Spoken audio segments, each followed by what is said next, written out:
नुसरत आपा, नुसरत आपा, नुसरत आपा। असलम, सारी तमीज तहजीब घर भूल कर आया है क्या? न दुआ न सलाम। सासू में तेरी बहन की। तो आपके शाहिद ने जो हरकत की उसके बाद भी आप क्या करने गई? और ना कभी जाएगी।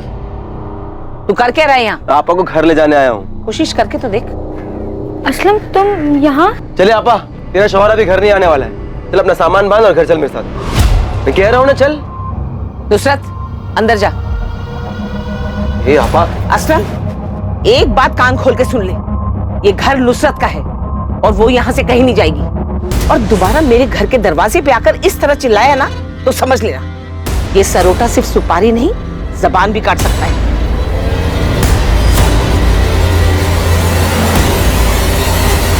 जंगल का एक भी कोना छूटा नहीं चाहिए।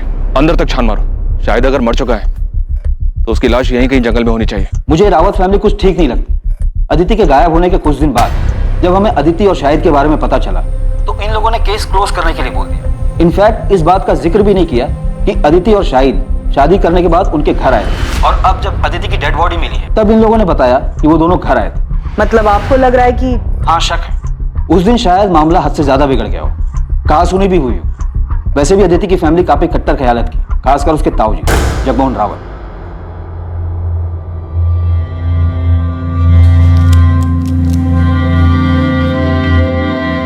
मैं जरा बाहर से होके आता हूं, कुछ काम है। तुम सुभाष को देखते रहे, अब भी दिल पर बोझ लेकर बैठे। लेकिन इसमें उनकी क्या गलती थी? वो खुद को क्यों दोष दे रहे? ज्योति, रिश्ते का गला घोटना इतना आसान नहीं है, फिर चाहे तुम्हारे पीठ में कोई चुराई क्यों न घोंप दे। सर, माथुर सर ने शाहिद के रायबरेली वाले घर का एड्रेस भेजा है। उदित, तुम तुरंत रायबरेली के लिए निकलो। और अगर ये सारा काम शाहिद का क्या कराया है और वो रायबरेली में कहीं छुपा हुआ है तो पहले से ही चौकन्ना होगा। और अगर उसे तनिक भी भनक लग गई तुम्हारे रायबरेली जाने के बारे में तो वहां से निकल सकता है और हम ये चांस बिल्कुल नहीं ले सकते। सो बी केयरफुल। मैं लोकल पुलिस से बात करता हूं।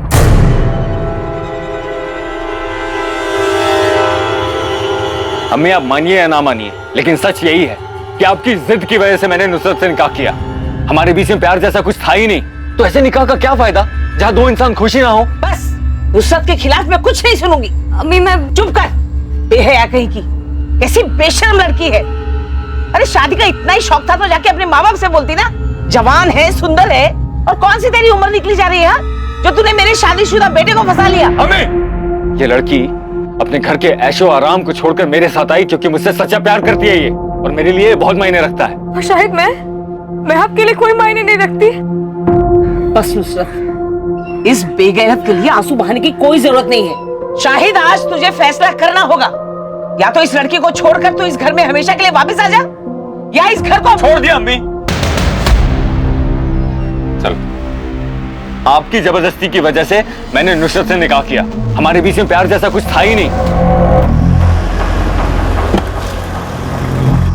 Welcome to Kanpur sir. Professor Vineet को हमने उठा लिया है। वो यहाँ फिलहाल लॉकअप में बंद है, लेकिन इज्जत और नौकरी जाने के बाद भी इसकी सनक बरकरार है। चलो देखते हैं शेक्सपियर के अलावा और कौन सा ड्रामा रचने की फ्राक में। एक कप और मिलेगी, लंच भी मिलेगा, लेकिन उससे पहले तुम्हें हमारे सवालों के जवाब देने होंगे। वैसे आप कौन हैं? Inspector Abhijit Sharma, Noida police. अदिति की डेड बॉडी आपको मिली थी? हाँ। क्या लगता है आपको, अदिति को उसी टैक्सी ड्राइवर ने मारा है जिसके साथ वो आती जाती थी? केस को काफी क्लोजली फॉलो कर रहे हो। जिसकी वजह से मेरा सब कुछ खत्म हो गया, उसे एंड तक फॉलो करना तो बनता है ना। वैसे पता है, अब सोचता हूं ना तो महसूस कर पाता हूं कैसा लगा होगा ओथेलो को सब कुछ खोने के बाद। फिर तो तुम्हें यह भी पता होगा ओथेलो का सब कुछ खोने का रीजन वो खुद था। जिद और इनसिक्योरिटी में आकर खुद उसने अपने प्यार को मार डाला था। वाह सर, आपने ओथेलो पढ़ा है? अच्छा ये बताइए, आपका सबसे पसंदीदा कैरेक्टर कौन सा है? अपना ये ड्रामा बंद कर दे प्रोफेसर, ये पुलिस स्टेशन है, कोई स्टेज नहीं। All world is a stage, all men and women are merely players. ये पूरी दुनिया एक रंगमंच है और हम सब इसकी कठपुतली हैं। कोई मरता नहीं, कोई मारता भी नहीं है। बस जब जिसकी जरूरत खत्म हो जाती है उसे इस रंगमंच से अलविदा लेना पड़ता है। अदिति शाहिद से प्यार करती थी, भाग गई थी उसके साथ। ये जानने के बाद अपनी जिंदगी में तुम्हें उसकी जरूरत तो रही नहीं होगी, तो क्या तुमने उन दोनों की जिंदगी को रंगमंच से अलविदा कर दिया? शाहिद उस लड़की अदिति को लेकर यहाँ आया था, लेकिन मैंने उन्हें दरवाजे से लौटा दिया, घर के अंदर भी नहीं लिया। उसके बाद दोनों कहाँ गए मुझे नहीं पता। ये कौन है? ये असलम है, नुसरत का भाई। ठीक है, फिर भी हमें आपके घर की तलाशी लेनी होगी। देखिए साहब, शाहिद घर पर नहीं और पूरा गांव जानता है कि रुखसार कभी झूठ नहीं बोलती। उसके बाद भी अगर आपको अंदर जाना है तो वारंट लाइए। देखिए रुखसार जी, मामला बहुत संगीन है। नोएडा के जंगल में अदिति की लाश मिली हमें। सिर्फ अदिति की लाश मिली, शाहिद की नहीं? क्यों, मिलनी चाहिए थी। असलम क्या बकवास कर रहे हो? अरे मैं तो सिर्फ ऐसे ही पूछ रहा हूँ, वो दोनों साथ में गए थे इसलिए।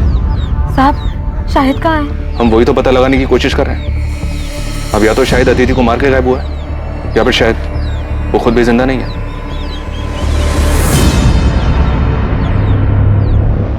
अदिति की शादी की बात सुनकर धमकी दी थी तुमने उसे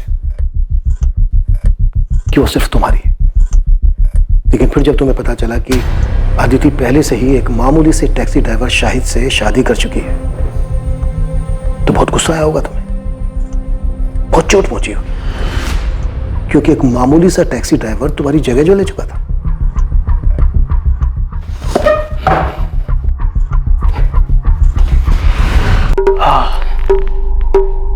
लीजिए, अब मैंने आपकी जगह ले ली, आपकी कुर्सी पर बैठा हूं, तो आप मेरा खून करना चाहते हैं? नहीं ना, क्योंकि आप जानते हैं कि मेरे यहां बैठने से आपकी वैल्यू और आपकी पोजीशन में कोई फर्क ही नहीं पड़ता। ठीक उसी तरह, चाहे मुझे अच्छा लगा या नहीं लगा, सच यही था कि अदिति उस टैक्सी ड्राइवर से प्यार करती थी। मेरे जोर जबरदस्ती करने के बाद भी उसके मन में उस टैक्सी ड्राइवर के लिए जो प्यार था, उसमें कोई फर्क ही नहीं पड़ता। इसलिए जगह ले ली नहीं ले ली, ये सब बकवास है। एक बार को तो तुमने सोचा होगा कि अदिति पढ़ी लिखी लड़की है, उसका और तेरा इंटेलेक्चुअल लेवल मैच करता है, और दूसरी तरफ वो टैक्सी ड्राइवर शाहिद, जिसका अदिति के साथ कोई मेल नहीं था। आपको लगता है कि मैं इंटेलेक्चुअल हूं और वो टैक्सी ड्राइवर गवार है? सर, ये सिर्फ एक मुखौटा है जो अंदर के असली चेहरे को छुपा देता है। बात को गोल गोल घुमाने से मुद्दा नहीं बदल जाता प्रोफेसर। जो बात है सच सच बता दे, वरना इसी लॉकअप के अंदर एक एक करके तेरे चेहरे से सारे मुखौटे उतार देंगे हम। मुखौटा पहले उनका उतारिए जो खानदानी और इज्जतदार होने का दावा करते हैं, और फिर उसी शान की आड़ में अपनों की ही बलि चढ़ा देते हैं। अदिति का मर्डर उसकी फैमिली का है? नहीं, मैंने ऐसा तो नहीं कहा, लेकिन लगता है आपके मन में उनके लिए शक है, तभी सबसे पहले उनका ख्याल आया। वैसे आपको उस टैक्सी ड्राइवर की फैमिली पर भी शक होगा। जरा सोचिए ना सर, अगर मोहब्बत की दुश्मनी फैमिलीज ना होती तो ये दुख भरी प्रेम कहानियां अमर कैसे हो पाती?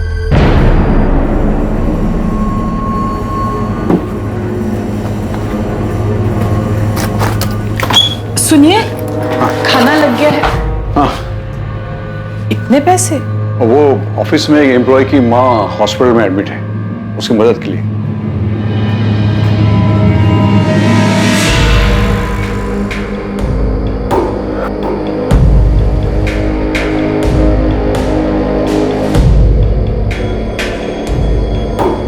नुसरत, भूल जा उसे, ये मान ले कि मेरा बेटा कभी तेरे लायक था ही नहीं।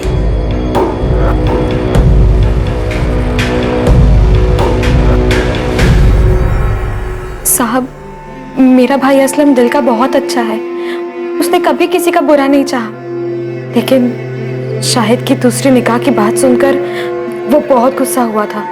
शायद इतने गुस्से में मैंने उसे पहले कभी नहीं देखा। आपा, मैं बता दे रहा हूँ, मैं उसे नहीं छोड़ूंगा। तूने मुझे फोन क्यों नहीं किया जब वो यहाँ आया था? और वो कहाँ गया, कुछ बोल के गया है?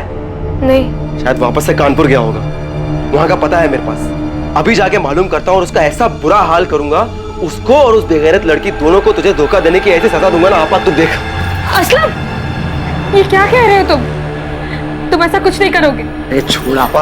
असलम, वादा करो मुझसे, तुम शाहिद को कुछ नहीं करोगे। असलम, मैंने अपने भाई को गुस्से में आपा खोते हुए पहले भी देखा है। शाहिद पे तो वो बहुत ज्यादा गुस्सा था, यहाँ तक कि उसे सबक सिखाने के लिए वो कानपुर भी गया था। सर, शाहिद के कॉल रिकॉर्ड्स और फोन लोकेशन स्कैन किए, 8 सितंबर के बाद से उसका फोन स्विच ऑफ आ रहा था, लेकिन अजीब बात यह है कि 12 सितंबर की सुबह उसका फोन फिर से स्विच ऑन किया गया, जिसकी फोन लोकेशन नोएडा की थी, और उसके बाद चंद मिनटों बाद ही उसका फोन फिर से स्विच ऑफ किया गया। उसके बाद से अभी भी ऑफ आ रहा है। अदिति का मर्डर हुआ था 11 सितंबर की रात को, तो मर्डर के बाद शाहिद का फोन क्यों ऑन हुआ होगा? तो कहीं प्रोफेसर विनीत का इशारा सही तो नहीं था? मतलब शाहिद और अदिति किसी मुसीबत में थे, शायद किसी की गिरफ्त में, जहां पर अदिति का मर्डर हुआ, और शाहिद किसी तरह से अपनी जान बचाकर भागा और उसने अपनी जान बचाने के लिए फोन ऑन किया होगा। लेकिन इसके पहले कि शाहिद कॉल करता हुआ पकड़ा गया, और इसकी वजह से उसका फोन अभी तक बंद आ रहा है। ये काम अदिति के ताऊ जगमोहन या फिर शाहिद के साले असलम का हो सकता है। एक बात समझ में नहीं आ रही है, अदिति और शाहिद कहीं भी जा सकते थे, लेकिन ये नोएडा ही क्यों है? क्या नोएडा में इनका कोई है? तो अदिति का तो पॉसिबल नहीं है, पर शायद शाहिद का कोई दोस्त या रिश्तेदार यहाँ नोएडा में रहता हो, जिसकी मदद से वो दोनों यहाँ पे आए। शाहिद के कॉल रिकॉर्ड एक बार फिर से स्कैन करो, देखो फोन बंद होने से पहले उसने नोएडा के किसी नंबर पर बात की थी क्या? शाहिद का फोन ऑफ होने से पहले उसकी उस पूरे हफ्ते सिर्फ 5 नंबर पे बात हुई है, इन 5 नंबर पर। शायद इनमें से कोई नोएडा में रहता हो। अच्छा, शाहिद की लास्ट बात 444790 पर हुई है। मैंने इस नंबर के कॉल रिकॉर्ड्स मंगवाए। इस नंबर पर डायरेक्ट बात करो, शायद इसको पता हो कि शाहिद और अदिति के साथ क्या हुआ। हेलो, आप कौन? मैं असिस्टेंट सब इंस्पेक्टर सुधा अवस्थी बोल रही हूँ। जी मैडम, मैं मनोज गोयल बोल रहा हूँ। क्या आप नोएडा में रहते हैं? जी हाँ मैडम, मैं नोएडा में ही रहता हूँ। शाहिद बेग को जानते हो? जी हाँ मैडम, मैं जानता हूँ शाहिद बेग। शाहिद बेग गायब है। उसके फोन से जो 8 सितंबर को लास्ट कॉल किया गया था, वो आपके नंबर पे किया गया था। मयूरी बाग पुलिस स्टेशन आ जाइए, आपसे बात करें। अरे साहब, आप लोग ये क्या कह रहे हैं? मैंने कुछ नहीं किया है। असलम, छूट नहीं हमसे, समझा? हमें पता है कि तुझे अपने जीजा पर बहुत गुस्सा था, और तू अपने जीजा को और उसकी दूसरी पत्नी अदिति को सबक सिखाना चाहता था, और तुम दोनों के पीछे कानपुर भी गया था। हाँ साहब, मैं कानपुर गया था क्योंकि उस कमीने ने मेरी आपा को धोखा दिया था, लेकिन साहब जब मैं उसके घर पहुंचा तो वहां ताला लगा हुआ था। साहब मुझे वहां कोई नहीं मिला तो मैं रायबरेली वापस लौट आया।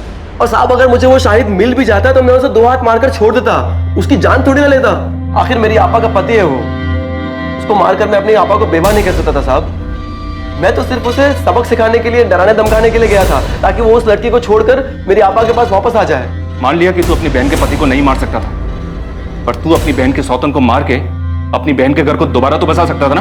साहब मैंने किसी को नहीं मारा है साहब। अच्छा, तो तू 10 से 12 सितंबर के बीच नोएडा में नहीं था? नहीं साहब, मैं यही रायबरेली था, बस कानपुर गया था और वहां से आने के बाद कहीं नहीं गया।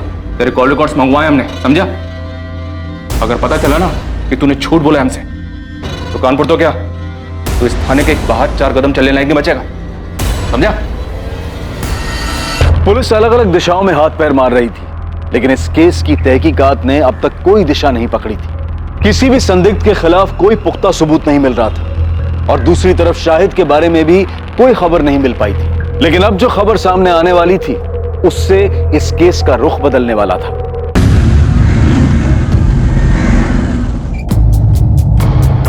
सर मैं भी रायबरेली से ही हूँ, नोएडा में पिछले 8 सालों से रह रहा हूँ। शाहिद मेरे बचपन का दोस्त है। क्या तुम ये भी जानते हो कि शाहिद एक लड़की के साथ भाग कर यहाँ नोएडा आया था? जी सर, जानता था, और ये भी जानता हूँ कि उस लड़की का नाम अदिति है। 12 सितंबर को हमें अदिति की डेड बॉडी।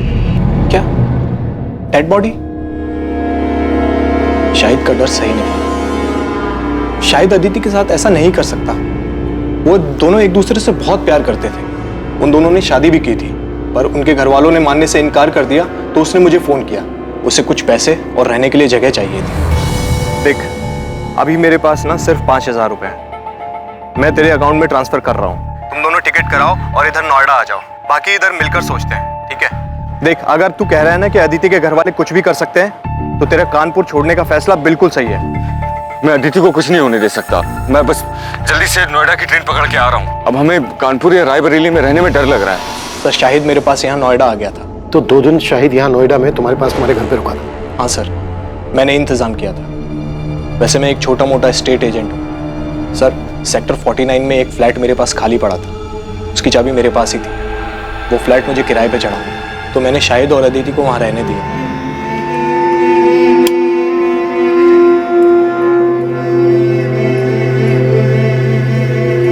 भाई घर ज्यादा बड़ा तो नहीं है, लेकिन तुम लोग अपनी गृहस्थी बसा सकते।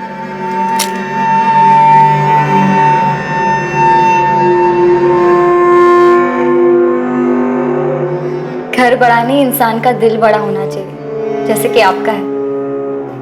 Thank you so much Manoj भैया। ये बात शायद 8 सितंबर की होगी। वो दोनों बहुत खुश थे। मैं चाबी देके वहां से निकल गया और शाहिद ने मुझे बताया था कि वो अपना फोन ऑफ रखेगा, तो मेरी इस बीच उससे कोई बात नहीं हुई। 2 दिन बाद 10 तारीख को जब मुझे वक्त मिला तो मैं उनका हाल चाल लेने के लिए वहां पहुंचा।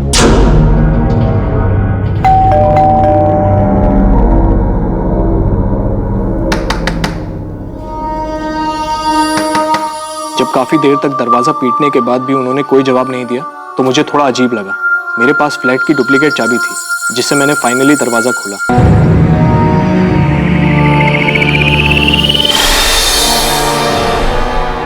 लेकिन अंदर का नजारा देखकर मैं हैरान रह गया। पूरा घर बिखरा पड़ा था। शाहिद, अदिति। मैंने अंदर जाकर भी देखा लेकिन दोनों अदिति और शाहिद वहां नहीं थे। सर, मैंने शाहिद का फोन भी ट्राई किया था लेकिन वो बंद था। मुझे समझ नहीं आ रहा था कि वहां हुआ क्या था। तुम्हें अपने दोस्त की इतनी चिंता थी तो फिर पुलिस को फोन क्यों नहीं किया? घर इतनी बुरी तरह से तहस नहस था तो तुम्हें लगा नहीं कि कोई बड़ी बात हो सकती है? वो दोनों किसी मुसीबत में हो सकते हैं। सर, मैं डर गया था घर को उस हालत में देखकर। और फिर अगर घर के मकान मालिक को ये बात पता चल जाती कि मैंने ऐसे ही ये घर किसी को दे दिया तो मैं बहुत प्रॉब्लम में फंस जाता सर। इसलिए 2 दिन तक मैंने किसी को कुछ नहीं कहा। फिर मुझसे रहा नहीं गया सर। मैं पुलिस के पास आने ही वाला था कि शाहिद का फोन मुझे आया। 2 दिन बाद यानी कि 12 तारीख को। लेकिन अदिति का मर्डर तो 11 तारीख की रात को हुआ था। और शाहिद का फोन तो बंद था। इनफैक्ट 12 सितंबर की सुबह को कुछ सेकंड के लिए उसने अपना फोन ऑन किया था लेकिन उस बीच उसने कोई कॉल नहीं किया। हाँ मैम, उसने अपने मोबाइल से नहीं किसी अनजान नंबर से कॉल किया था। मनोज, वो लोग अदिति को उठा के ले गए। अरे कौन ले गया, कहाँ ले गया? उस दिन घर में हुआ क्या था शाहिद? मैंने उसको प्रॉमिस किया था मैं उसे कुछ नहीं होने दूंगा, लेकिन मैं उसको नहीं बचा पाया मनोज। नहीं बचा पाया मतलब? क्या हुआ अदिति को? तुम दोनों ठीक तो हो ना? मुझे उसके बगैर नहीं जीना मनोज। कोई मतलब नहीं है जीने का उसके बगैर। Hello Shahid, hello.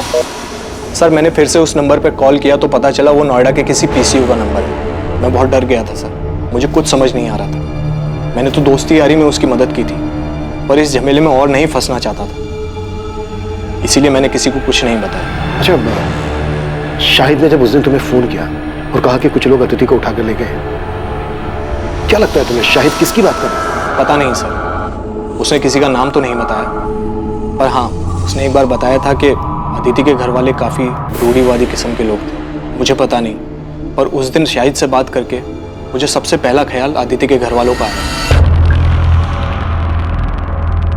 पूरी संभावना थी कि अदिति की तरह शाहिद को भी मार दिया गया था। शायद वो आरोपी नहीं बल्कि पीड़ित था। ये केस अब ऑनर किलिंग का नजर आने लगा था। पर अब सवाल यह था कि ये घिनौना खेल किसके परिवार द्वारा रचा गया था, अदिति या फिर शाहिद? असलम के कॉल रिकॉर्ड्स आ गए? नहीं सर, अभी तक नहीं आए, पर हमारी नजर 24 घंटे उस पर है। सर, मनोज को जिस पीछे से कॉल आया था वहां कोई सीसीटीवी नहीं है। दुकानदार को भी कॉलर का चेहरा याद नहीं है। हमने उसे शाहिद की फोटो भी दिखाई पर वो पहचान नहीं पाया। मनोज की बात से तो ये ऑनर किलिंग का ही केस लग रहा है। एक काम करो, अदिति के ताऊ जगमोहन और पिता सुभाष, इन दोनों को भी कॉल रिकॉर्ड्स निकालो। हो सकता है इन दोनों ने ये काम किया हो और पूरे चांसेस हैं कि इस केस में सुपारी दी गई हो।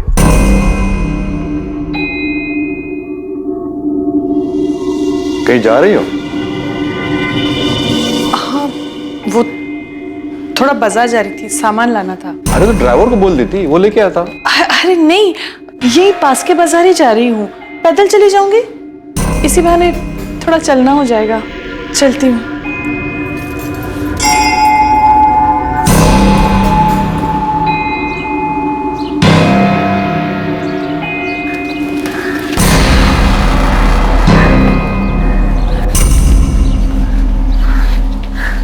सोनाली, माँ,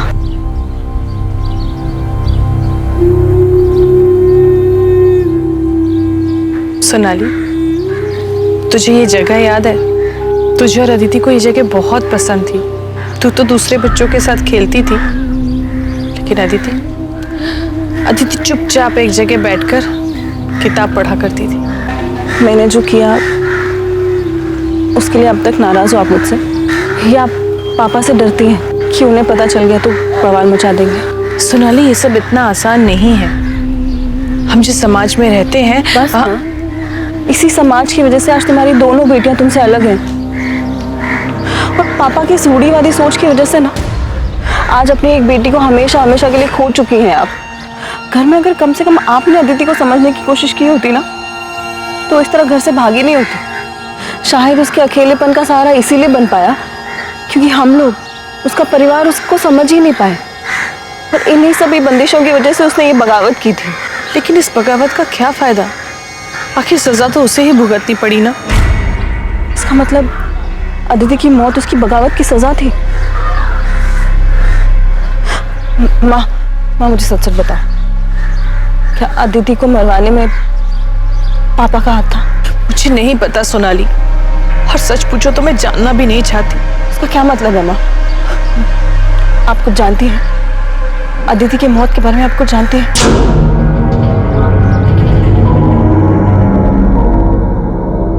सुभाष, संभालो अपने आप को। अरे जिसने एक पल में बिना सोचे हम सबको पराया बना दिया, अपने नाम और परिवार की इज्जत के बारे में तक नहीं सोचा, उसके बारे में भूल जाना ही अच्छा है। भैया आप जिसकी बात कर रहे हो मेरी बेटी है। सुभाष, अदिति मेरी भी बेटी थी। मेरे लिए भी ये सब करना आसान नहीं है, लेकिन अपने परिवार और प्रतिष्ठा बनाए रखने के लिए हमने जो फैसला लिया है वो बिल्कुल सही है। जब से अदिति की लाश देखी है तब से घूम फिर कर ये बात मेरे मन में आके अटक जाती है। फिर लगता है कि नहीं, वो ऐसा कुछ नहीं कर सकते, लेकिन उनकी बातें याद आ जाती हैं और फिर लगता है कि इन सब के पीछे इन्हीं का हाथ है।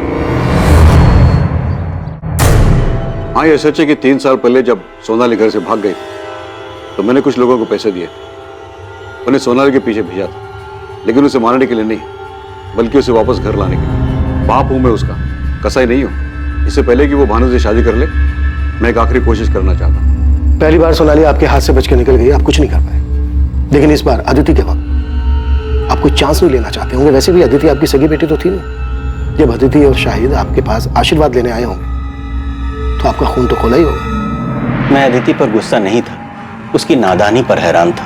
बुरा तो इस बात का लग रहा था कि मैं अपनी बेटी को समझ ही नहीं पाया। शायद इसीलिए उसने मुझसे बिना पूछे इतना बड़ा कदम उठाया, इतनी बड़ी गलती कर दी। तो मतलब आप ये मानते हैं कि अदिति ने जो किया वो गलत था? हाँ, बिल्कुल गलत था, और आज जो उसकी हालत हुई है वो उसी गलती का नतीजा है। तो आप ये मानते हैं जगमोहन जी कि अदिति की मौत उसकी गलती की वजह से हुई? तो जाहिर सी बात है इस बात पर आपको खुशी हुई हो। ये कैसा बेहुदा सवाल है इंस्पेक्टर? अदिति मेरी भी बच्ची थी, मुझे जिंदगी भर उसे खोने का दुख रहेगा। और पछतावा? हाँ, वो भी है कि मैं अपनी बेटी को समझ नहीं पाया। बाप होने के बावजूद अपनी बेटी को बचा नहीं सका। भैया का तो नहीं जानता, पर मैं अपनी बेटी को कभी कोई नुकसान नहीं पहुंचाऊंगा। हर मुजरिम शुरुआत में अक्सर यही राग अलापता है जगमोहन जी। ठीक है, इसके आगे मैं कुछ नहीं बोलूंगा। आप जो सोच रहे हैं उसे साबित करके देखिए।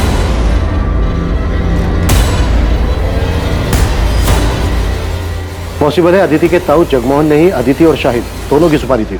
बड़े लोग हैं सर, इतना तो पक्का है कि खुद के हाथ गंदे नहीं किए होंगे। जैसे सोनाली के वक्त गुंडे भेजे थे, शायद इस बार भी किसी को सुपारी दी हो। खबरी नेटवर्क को एक्टिव करते हैं, नोएडा और कानपुर, इन दोनों जगह के हिस्ट्री शीटर्स को स्कैन करने के लिए बोलते हैं।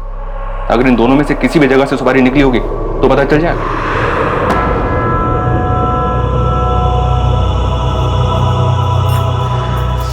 नुसरत, बेटा मैं समझती हूँ जो कुछ भी हुआ उसके बावजूद शाहिद तुम्हारा शौहर है, तुम्हें उसकी याद तो आती होगी, लेकिन जो गलती शाहिद ने की ना वो माफी के लायक नहीं थी। मैंने वही किया जो मुझे सही लगा। यही तो मुश्किल है ना अम्मी, आप सब ने वही किया जो आप सबको सही लगा। आपको सही लगा तो आपने शाहिद की मर्जी के बगैर उनका निकाह हमसे करवा दिया। शाहिद को सही लगा तो उन्होंने मुझे बिना बताए अपना जीवन साथी चुना। आपको सही लगा तो आपने उनको घर से निकाल दिया। असलम को सही लगा तो उन्होंने, इन सब में मैंने तो अपना सब कुछ खो दिया ना। ना आज मेरे पास शौहर है, ना आज मेरे पास औलाद है। अरे मुझे तो ये तक भी नहीं पता कि शायद जिंदा है या नहीं। अम्मी, अगर आज तक अब सब कुछ सही करती आई तो मेरे साथ गलत कैसे हो गया? कुछ समझ में नहीं आ रहा है। इतने सारे सस्पेक्ट्स हैं, पर किसी के खिलाफ भी कोई पुख्ता सबूत नहीं मिल रहा है। सर, अदिति के ताऊ जगमोहन रावत, पिता सुभाष रावत और प्रोफेसर विनीत अग्रवाल, इन सबके कॉल रिकॉर्ड स्कैन किए, सब क्लियर है सर। पर ये असलम के कॉल रिकॉर्ड में से गड़बड़ दिखाई दे रहा है। 10 और 11 सितंबर को इसका फोन स्विच ऑफ था। उसे अदिति और शाहिद के नोएडा जाने के बारे में खबर मिल गई होगी। उसने इन दोनों का पीछा किया होगा और मौका देखते ही मर्डर कर दिया होगा, और इस दौरान जानबूझकर अपना मोबाइल फोन बंद रखा होगा ताकि उसकी लोकेशन किसी को पता न चल पाए। तो शाहिद का दोस्त मनोज गोयल, जिसने शाहिद और अदिति को लास्ट टाइम देखा था, वो भी रायबरेली से है। सर, शायद मनोज भी असलम को जानता हो, उसे आइडिया हो कि असलम नोएडा आया था या नहीं। बात करो मनोज। और मैं असलम को उठाता हूँ सर। पता नहीं क्यों मुझे ऐसा लग रहा है कि हम कोई लिंक मिस कर रहे हैं। कुछ तो है जो सही नहीं बैठ रहा है। कि अदिति का कातिल खेल खेल रहा है हमारे साथ। है हिम्मत मुझ में पर उम्मीद थोड़ी कम, कर दे दो तुम साथ तो साथ उड़ जाएं हम। Very nice, it's actually very nice. एक काम करना, अपने इस असाइनमेंट का एंड तुम इसी पोएम से करना। इनफैक्ट तुम ये पोएम पूरी क्लास के सामने सुनाओगे। नहीं सर, अब आपके सामने बोल लिया पर सबके सामने नहीं बोल पाऊंगी। अरे क्या हुआ, जैसे मेरे सामने बोला वैसे सबके सामने बोलना। डोंट गेट स्कैर्ड, मैं हूं ना। आपकी बात अलग है सर। आप शायद ऐसे इकलौते इंसान हैं जिसके सामने मैं ऐसे पोयम सुना पाई, क्योंकि मैं आपके साथ बहुत कंफर्टेबल फील करती हूँ। झूठ झूठ बोला था तुमने। मैं इकलौता नहीं था, कोई और भी था।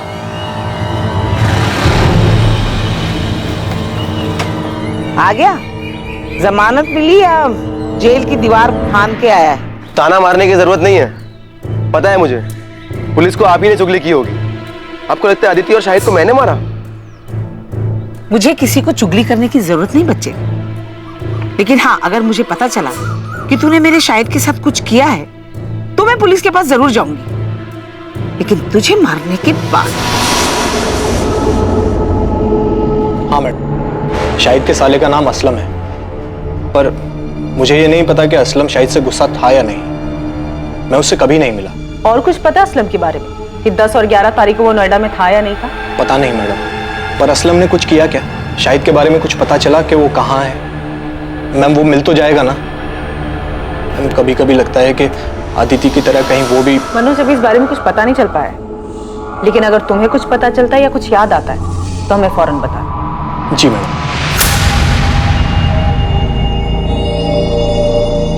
ये क्या तमाशा लगा रखा है आप लोगों ने?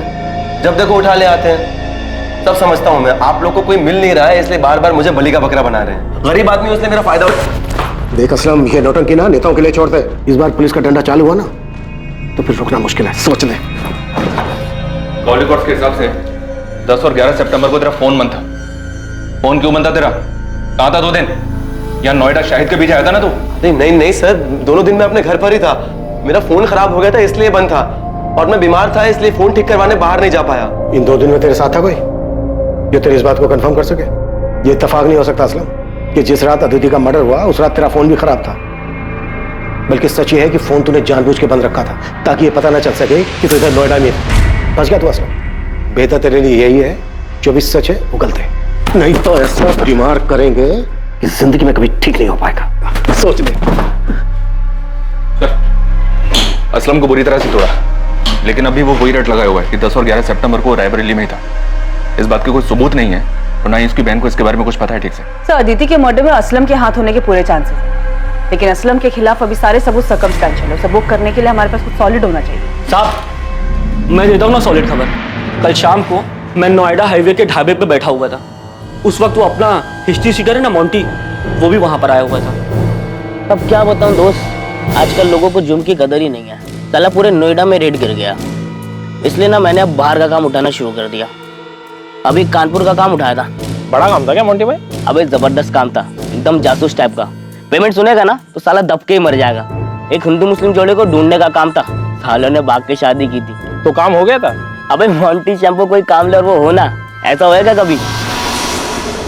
उठा लो मोंटी को। अब ये मोंटी बताएगा कि इसने कैसे किया और किसके कहने पर किया। चल बोल, वो हिंदू मुस्लिम जोड़ा कौन है और उनका पता लगाने के लिए तुझे किसने भेजा था? बोल। अबे बोल। बाल नहीं साहब, सब बाल छोड़ दो साहब प्लीज बाल छोड़ दो। आजकल फैशन में है ना, बिना बाल वाले हीरो की फिल्में ज्यादा हिट हो रही है। चल बेटा, तुझे डायरेक्ट हीरो बनाते हैं। यादव, जरा कैंची तो लेकर। सब बाल नहीं साहब, सब बताता हूँ मैं बताता हूँ। सब लड़की का नाम अदिति रावत और लड़के का नाम शाहिद बेग था।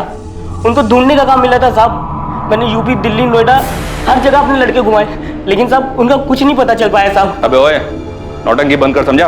अभी सच सच बोल, शाहिद की लाश कहाँ है और उनके लिए सुपारी किसने दी? जगमोहन रावत ने या असलम ने?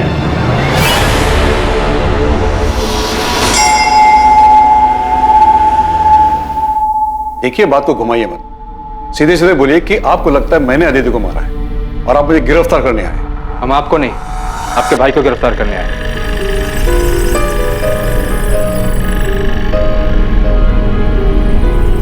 सुभाष को क्या किया इसने? वो तो यही बेहतर बता पाएंगे। मोंटी को नोएडा पुलिस ने गिरफ्तार कर लिया है, उसने तुम्हारा नाम लिया। साहब 10 सितंबर को सुभाष रावत ने मुझे फोन किया था साहब। डन साहब, काम हो जाएगा, दोनों को ढूंढ लूंगा मैं। मेरे आदमी हर जगह काम होती, मैं आपको बता दूंगा। उसके आगे क्या करना है साहब, आप ये बताइए मुझे। उसके बाद क्या करना है मिलने के बाद बताऊंगा। उनके मिलते ही मुझे फोन करना, तुरंत। आपको देखकर ऐसा लगा नहीं कि आप इतने पहुंचे हुए निकलेंगे। एक हिस्ट्री शीटर से कांटेक्ट करके आपने उसे सुपारी भी दे दी। मैंने मोंटी को सुपारी अदिति को बचाने के लिए दी थी, उसे मारने के लिए नहीं। भैया बहुत गुस्से में थे और मुझे डर था कि कहीं वो उस गुस्से में अदिति को कोई नुकसान न पहुंचा दे। बेवकूफ समझ रहे हैं आप। देखिए, जो भी सच है बता दीजिए। सच उगलवाने के लिए हमें हमारे तरीके आजमाने पर मजबूर मत कीजिए। मैं सच बोल रहा हूं सर, आप मोंटी से पूछ लीजिए। क्या मैंने एक बार भी उसे अदिति या शाहिद को मारने के लिए कहा था? नहीं, मैंने उसे उन दोनों को ढूंढने के लिए कहा था। इसके बाद की प्लानिंग मैं पहले ही कर चुका था। मैं उन्हें सबसे छुपाकर चेन्नई भेजने वाला था, अपने दोस्त वेंकटेश मूर्ति के पास। वो मेरा कॉलेज का फ्रेंड है और मैं उसे अच्छी तरह से जानता हूं, मुझे उस पर भरोसा था, इसलिए मैंने सारी बातें उसे पहले ही बता दी थी।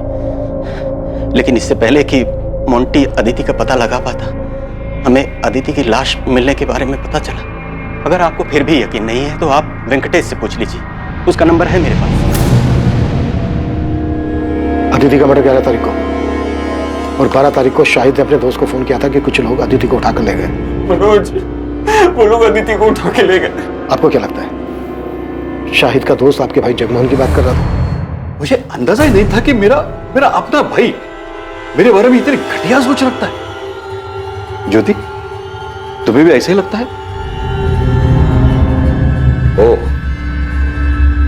तो आज मेरे समझ में आया कि मेरा परिवार मेरे बारे में क्या जानता है, क्या समझता है। क्योंकि आपने कभी किसी को समझने का मौका ही नहीं दिया ना। सुभाष, मैंने हर फैसले में तू मेरे साथ खड़ा था। मैंने कभी कोई फैसला अकेले में नहीं लिया है। हम लोग भाई है सुभाष, हमारी परवरिश, हमारी सोच एक सी है। अदिति के देर से घर आने से लेकर उसके जीन्स पहनने, लड़कों के साथ बात करने, पढ़ाई के लिए बाहर जाने तक तुझे भी हर बात खटेती थी जितनी कि मुझे। और अगर ऐसा नहीं था तो तूने मुझे टोका क्यों नहीं? क्योंकि तू भी वही चाहता था। फर्क सिर्फ इतना है कि तूने हर बार बंदूक मेरे कंधे पर रखकर चलाई।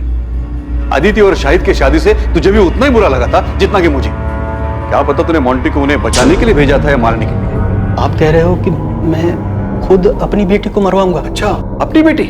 आज जब तेरी अपनी बेटी की बात आई तो तूने बिना सोचे समझे मुझ पर उंगली उठा दी। सुभाष, एक ही सिक्के के दो पहलू है हम। फर्क सिर्फ इतना है कि हमारे चेहरे अलग अलग हैं। तूने मुखड़ा पहन रखा है और मेरा सच सबके सामने है। जब शक दिलों में घर कर जाता है तो रिश्तों में भी दरारें पड़ने लगती हैं। और यहां भी ऐसा ही हो रहा था। सभी एक दूसरे पर शक कर रहे थे, आरोप लगा रहे थे, लेकिन दावे के साथ किसी के पास भी कहने के लिए कुछ नहीं। आखिरकार पुलिस को एक ठोस सुराग मिलने वाला था। कातिल के चेहरे पर से मुखौटा उतरने वाला था।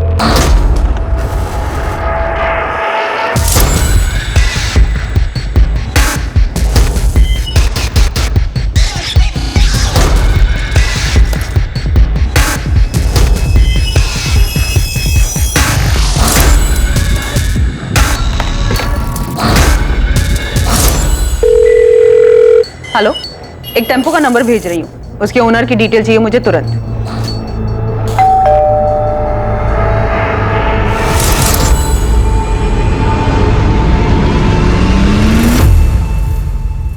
मैं जानता हूं तुम्हारी मां तुमसे छुप कर मिलती है, तुम्हारे लिए अच्छा ही होगा तुम हमारे परिवार से दूर रहो और ये बात दोबारा मुझे दोहरानी न पड़े। छूट क्या रहा है हमसे? असलम भी कुछ नहीं बोल रहा है, उसके खिलाफ भी कुछ नहीं मिल रहा है, बाकी सबके कॉल रिकॉर्ड्स भी क्लीन है। चोरी किए गए गहनों के बारे में भी अभी तक कोई इंफॉर्मेशन नहीं मिली था। तकरीबन 15 लाख के थे, पक्का कातिल के पास ही होंगे, क्योंकि अगर उसने गहने बेचने की कोशिश की होती तो नोएडा, कानपुर या रायबरेली के किसी ज्वेलरी शॉप से ऐसी कोई खबर सामने आ ही जाती। 12 सितंबर की सुबह 2:54 पे ये टेम्पो चिवारी गांव की तरफ मुड़ा था। उस रात भर में ये अकेला व्हीकल है जो 1 बजे के बाद उस रास्ते से गुजरा था।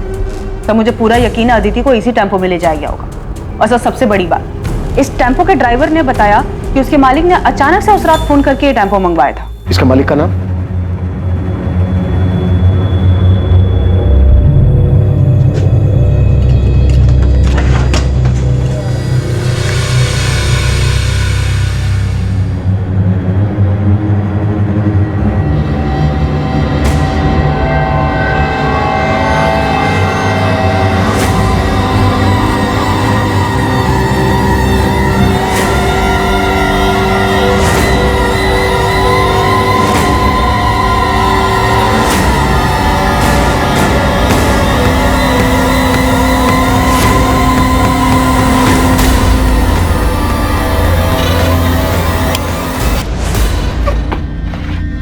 अरे अरे अरे अरे, दुल्हन क्यों बन रहा है? एक बार तेरी शक्ल तो देखने दे ठीक से। अड़ा तो तू है, ससुराल से बुलावा है तेरी, वहां चलकर चाहे जितनी मर्जी शर्मा लेना। चलो सर, ये अदिति की ज्वेलरी लग रही है। साहब मैंने कुछ नहीं किया साहब। अबे चुप, वो टेम्पो मिल गया हमें जिसमें तू अदिति की लाश को लेकर गया था जंगल में। अभी सीधी तरह से ये बोल, शाहिद की लाश को काट खाने लगा है तूने? ए रुक, कौन है तू? रुक इधर। पकड़ो इसे।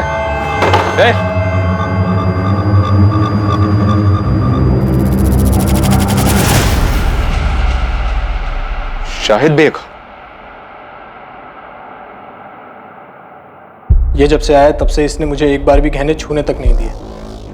आज जब ये खाना लेने बाहर गया, मैंने सोचा 2-4 गहने निकाल ले।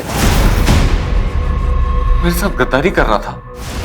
इतना गिरा हुआ इंसान है। बंद करिए नौटंकी। तो ये कैसी प्रेम कहानी है जिसमें लैला मर गई और मजनू अभी तक जिंदा है और उसके गहने दबाकर बैठा है? ऐसा मत कहिए सब, सच्चा प्यार कर रहे थे हम दोनों, निकाह भी किया था हमने, सबकी सहमति से नया घर बसाना चाहते थे, लेकिन ऐसा हुआ नहीं। तो तुम अदिति को लेकर यहाँ नोएडा मनोज के घर ले आए और सर हम इसके दिए हुए घर में खुश थे।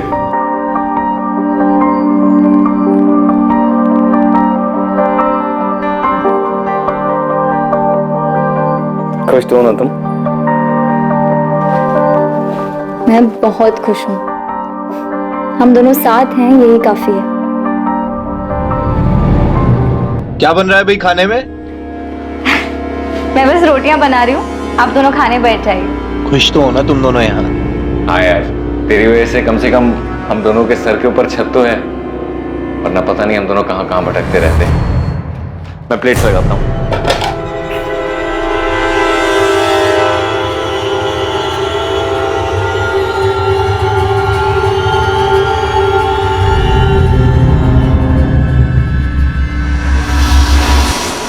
शाहिद ने मुझे कई महीने पहले अदिति की फोटो भेजी थी। मुझे वो तभी से अच्छी लगने लगी थी और जब मैंने अदिति को सामने से देखा तो मेरा दिमाग घूम गया।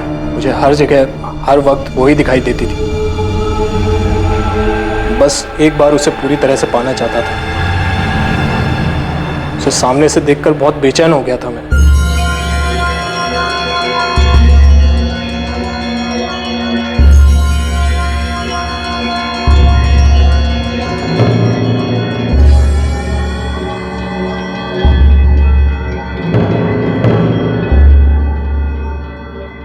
मनोज भैया, शाहिद बस 5 मिनट में नहाकर आएगा, तब तक आप चाय पीजिए।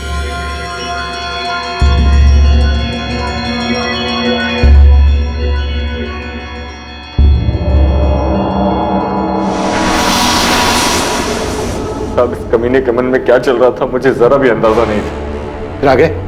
मैं अदिति से अकेले में मिलना चाहता था, उसे एक बार छूना चाहता था। इसीलिए मैंने एक नौकरी के इंटरव्यू के बहाने इसे घर से दूर भेज दिया और खुद अदिति के पास चला गया।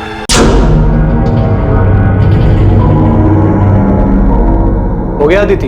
हाँ, बस 2 मिनट।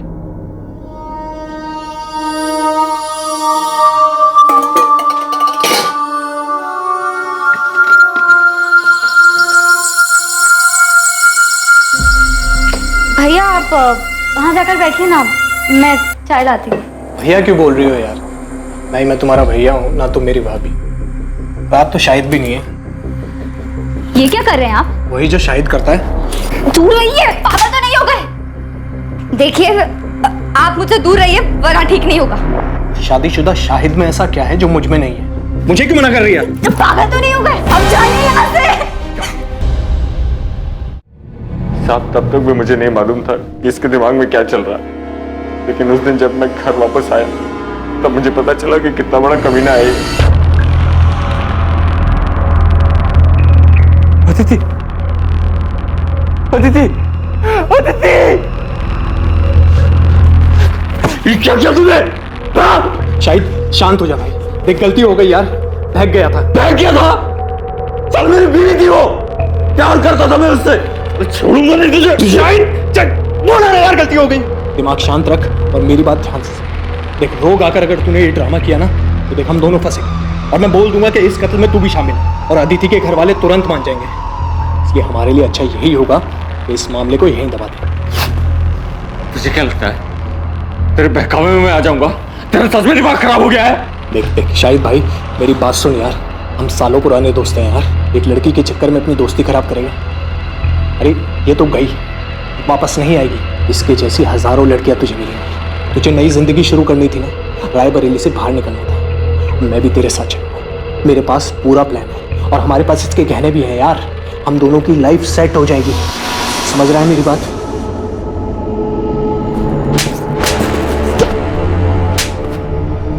जिस लड़की ने तेरे लिए अपना घर छोड़ा, परिवार छोड़ा, ऐशो आराम छोड़ा, कुछ नहीं देखा तेरे सामने, उस लड़की की मौत से तू 5 मिनट में उबर गया।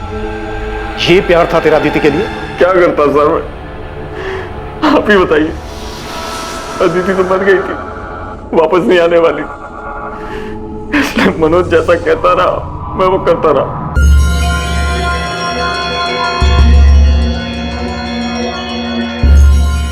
शायद देख, इस काम को हमें बहुत संभाल कर और आराम से करना होगा, समझा? इसकी लाश को ना इसमें डालकर ले जाएंगे, लेकिन अभी नहीं, देर रात को। मैं टेम्पो का जुगाड़ करता हूँ। मेरी दुकान में एक आदमी काम करता है जिसके पास पुराना टेम्पो है। अदिति की लाश को ठिकाने लगाने के बाद तू अपना फ़ोन ऑफ कर देना, और फिर 2 दिन बाद अपना फ़ोन ऑन करना, सिर्फ कुछ सेकंड के लिए। जब पुलिस को अदिति की लाश मिलेगी ना तो वो मुझसे पूछताछ करने आएगी, तो मैं उन्हें बताऊंगा कि तुम दोनों के पीछे कुछ लोग पड़े थे जिन्हें अदिति के परिवार वालों ने भेजा था। अदिति को उन्होंने मार दिया और तू अपनी जान बचाकर भागा। फिर तूने अपना फ़ोन ऑफ कर दिया, तुमने फ़ोन ऑन किया, फिर तुम भी पकड़े गए और तुम्हारा फ़ोन फिर तुरंत बंद हो गया। इसमें पुलिस को यही लगेगा कि या तो तूने खुदकुशी की है या तेरे परिवार वालों ने तुझे मारा है। और जब तक ये मामला शांत नहीं हो जाता, मेरे पास एक और ठिकाना है, तू वहाँ छुप जा, और सबसे पहले तेरा हुलिया बदलना पड़ेगा ताकि कोई तुझे पहचाने ना। कुछ गड़बड़ हो गई तो? मुझ पे भरोसा रख, ये मामला शांत हो जाने के बाद तेरे पास जो अदिति के गहने हैं ना, हम उसे बेच देंगे, बहुत पैसे मिलेंगे यार, अपनी लाइफ सेट हो जाएगी। चल, लाश को बोरी में डालते हैं और रात को 1 बजे निकलेंगे, समझा?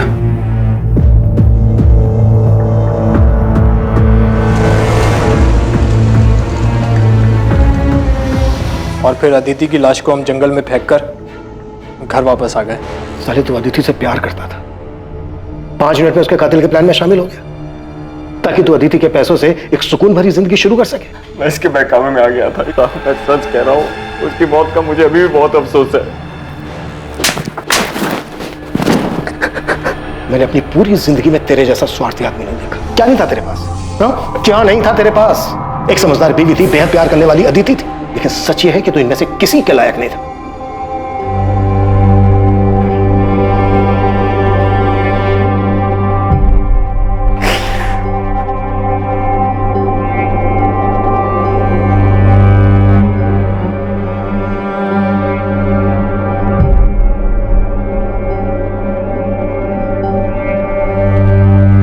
तमन्ना उड़ जाऊं नीले गगन में, पर कैसे उड़ूं, बंदिशें हैं इन परों में। है कांटों की दीवार रोके मुझे, ये प्रतिष्ठा की परछाई टोके मुझे।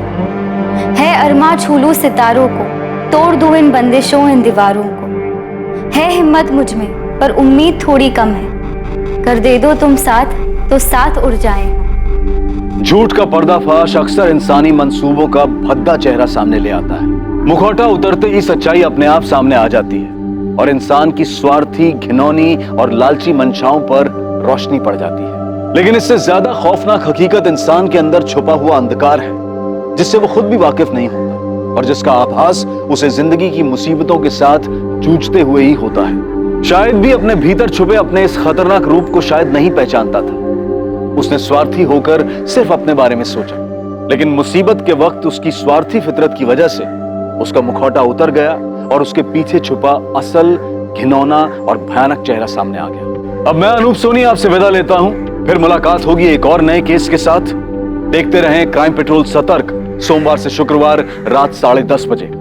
और याद रखें, क्राइम और आपके बीच में सिर्फ इतना फर्क है कि आप कितने सतर्क हैं। सतर्क रहें, सुरक्षित रहें।